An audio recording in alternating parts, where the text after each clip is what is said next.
its strategic decision to keep Iraq at the forefront of the presidential debate, John McCain's campaign likely did not anticipate his tactical error of getting facts wrong on Iraq 2 days in a row on the very same subject. In our third story tonight, does the man who proposes to overrule the 70% of Americans who want out of Iraq know how many troops are in Iraq? Last night, McCain claimed his judgment on Iraq is superior to Barack Obama's because he predicted the surge would succeed. I can tell you that it is succeeding. I can look you in the eye and tell you it's succeeding. We have drawn down to pre-surge levels. Basra, Mosul, and now Sadr City are quiet. Mosul, at least, deadly quiet after a suicide bomber somehow got a police vehicle and killed 3 troopers, wounding 9 other people. On his other claim, quote, "We have drawn down to pre-surge levels." We have not. A fact brought to his attention by a reporter today in conjunction with some of his other Iraq embarrassments. What is your response then to the Obama campaign's assertion that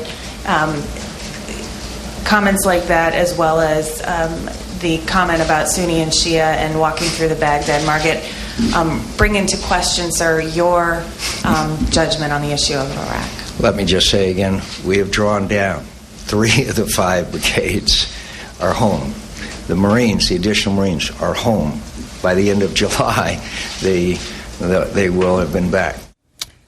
They will have been back, adding grammar to the list of torture victims, neglecting to mention the fact that even when all 5 brigades will have been back, the Pentagon says an additional 10,000 troops, support, logistics, MPs, etc., will have been staying there.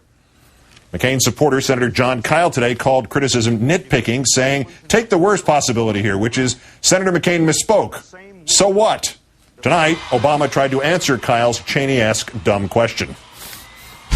Well, I don't think tens of thousands of American troops amount to nitpicking. Tell that to the young men and women who are serving bravely and brilliantly under our flag.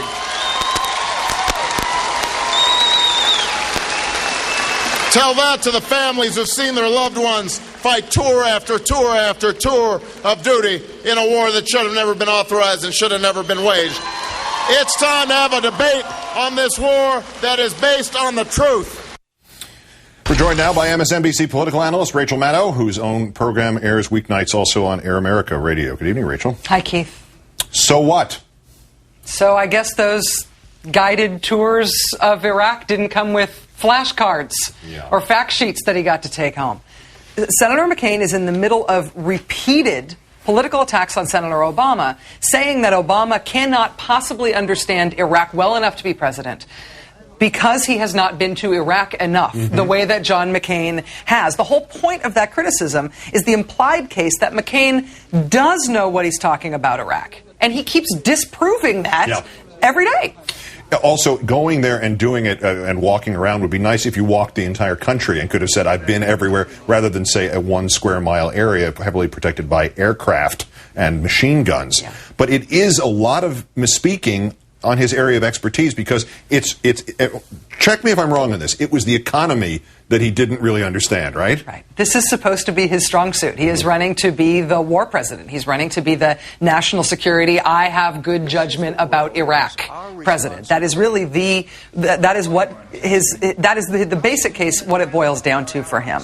I mean, with due respect to Senator Kyle, I think that John Kyle is wrong here. The worst possibility here about this further misstatement from John McCain is not that Senator McCain misspoke again. The worst possibility here is that he really fundamentally doesn't understand very basic things about Iraq, like how many troops we have there, like the difference between Sunni and Shia, like who Iran is allied with, if anyone, inside Iraq. That's the worst possibility here, that the guy running to be the war president doesn't understand the basics of this war, and this is what he's supposed to be good at. And that 10,000 troops here or there, 10,000 lives here or there, are more important to the country than whatever he perceives is the benefit gained from having all of those people there. Yeah. But about the third error in the equation, which we haven't mentioned, might it be more important that the goal of the surge was not violence reduction but reconciliation?